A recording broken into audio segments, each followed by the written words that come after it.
Picture this. You're sitting on the couch having a perfectly calm evening. Your cat jumps up next to you, curls into your lap, and starts purring like a tiny engine. You're gently stroking their fur. Everything feels peaceful. Everything feels like love.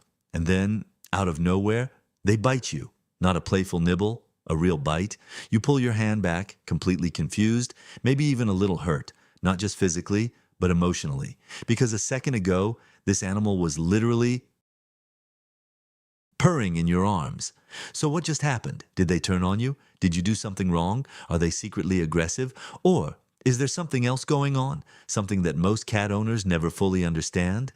Because here's what I want you to know before we go any further. That bite almost certainly wasn't what you think it was. And once you understand what's really happening inside your cat's mind in those moments, you'll never look at them the same way again. In fact, by the end of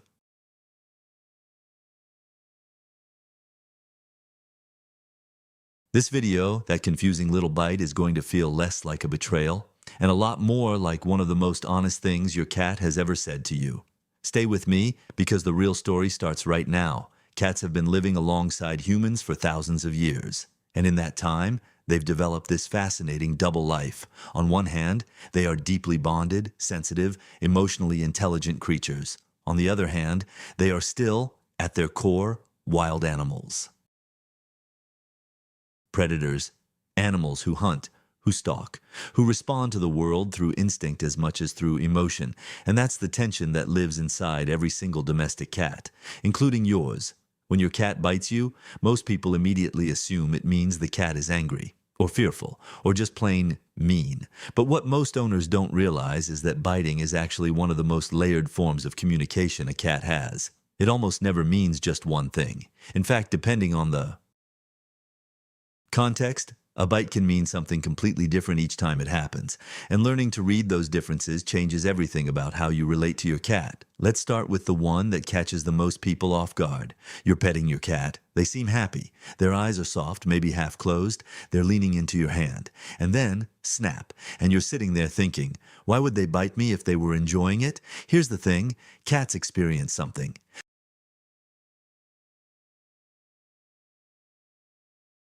that animal behaviorists call petting-induced overstimulation, and it's one of the most misunderstood phenomena in the entire human-cat relationship. Think of it like this. Imagine someone is giving you a really wonderful back massage. At first it feels incredible, but if they keep going past the point where it feels good, if they push too hard or stay in one spot too long, then something shifts. What felt relaxing suddenly feels almost unbearable. Your nervous system crosses a threshold. Cats experience something very similar, but much more intensely and much more quickly than we expect. Their skin and nerve endings are extraordinarily sensitive. What begins as pleasurable touch can accumulate into something that feels genuinely overwhelming. And here's the cruel part. They don't always give you a big warning. The signs are there. A flicking tail, a slight tensing of the body, ears that rotate just a fraction. But they're subtle enough that most of us miss them entirely. So the bite isn't anger, it isn't aggression. It's your cat saying, in the most direct way they know how. That's enough. It's communication. Honest, immediate, unfiltered communication. And this is where it gets interesting. Because once you start watching for those warning signs, with that tail flick, that subtle shift in posture, you start to realize your cat was actually talking to you the whole time. You just didn't know the language yet. But not every bite comes from overstimulation. There's another type of bite that tells a completely different story. And honestly, this one is kind of beautiful once you understand it. Have you ever had your cat just walk up to you, unprompted, out of nowhere, and give you a small, gentle nip? Not an aggressive bite, more like a little grab. Sometimes on your hand, sometimes on your ankle as you walk by. Sometimes they'll even do it and then look up at you like they're waiting for a response. What most owners don't realize is that this behavior,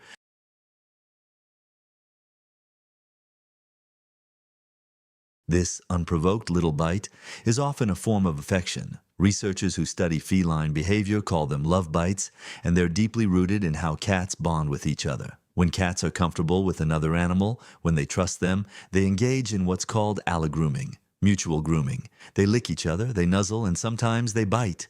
Gently, as part of a social ritual. When your cat gives you one of those small, soft bites for no apparent reason, there's a very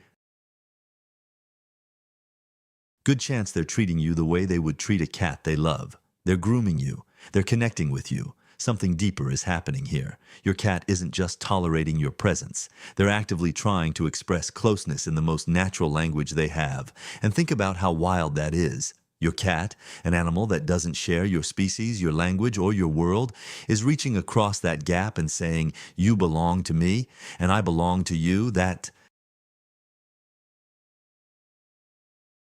tiny bite carries more warmth than most people ever recognize. Now, there's another scenario worth talking about, one that's easy to misread as aggression when it's actually something else entirely. You've probably seen this. Your cat is sitting by the window watching birds outside. Their whole body is tense with focus. Their tail is low and flickering, and then you reach over to pet them, just casually, and they spin around and bite you. Hard. This is what's known as redirected aggression. And it's one of the most important things a cat owner can understand. In that moment, your cat wasn't focused on you. Their entire nervous system was lit up, flooded with predatory instinct, locked onto those birds or that squirrel or whatever was triggering their hunting drive.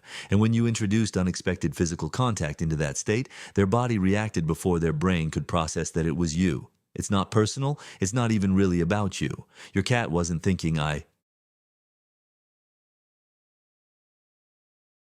want to bite my owner." Their arousal level was already at 10, and your touch was just input, stimulus that their body responded to automatically. This is actually a really important moment to keep in mind because it's the type of bite that can genuinely catch people off guard and make them think their cat is dangerous, when really it's a very natural neurological response. The lesson here isn't that your cat is unpredictable. The lesson is to learn when your cat is in that heightened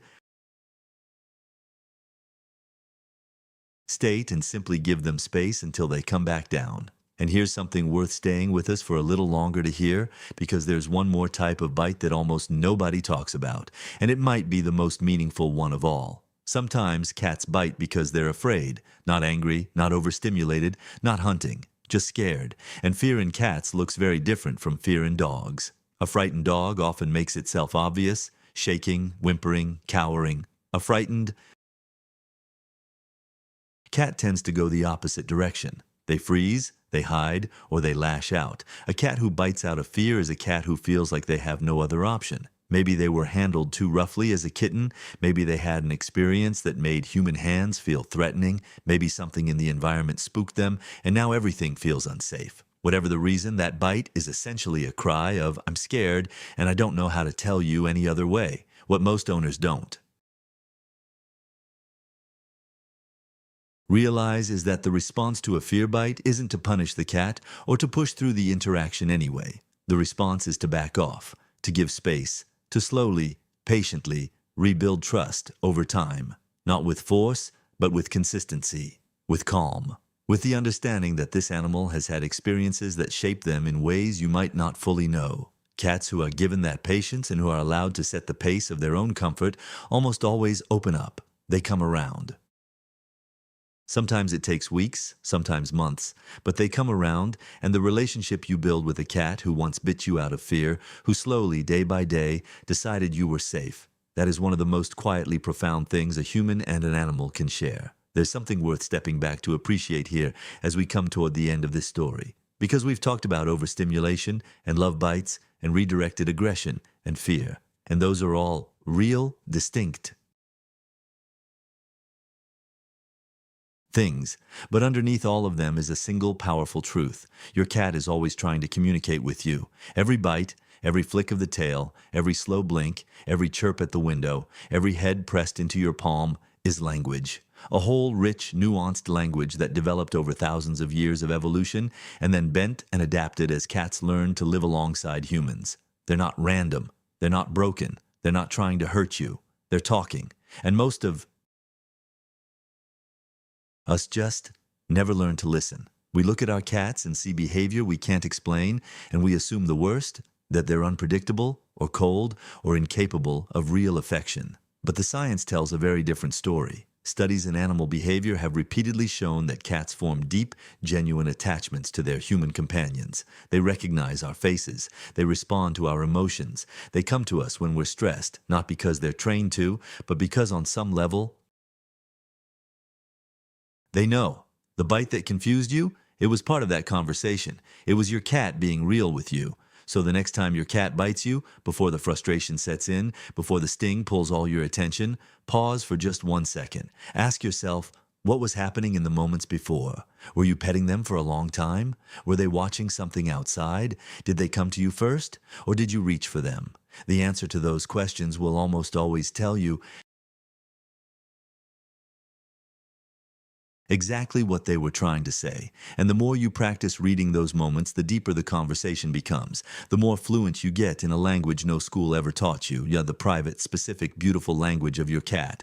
Because at the end of the day, that's what sharing a life with a cat really is. It's two very different creatures trying, imperfectly and earnestly, to understand each other. And every now and then, in a purr, in a headbutt, in a slow blink, across the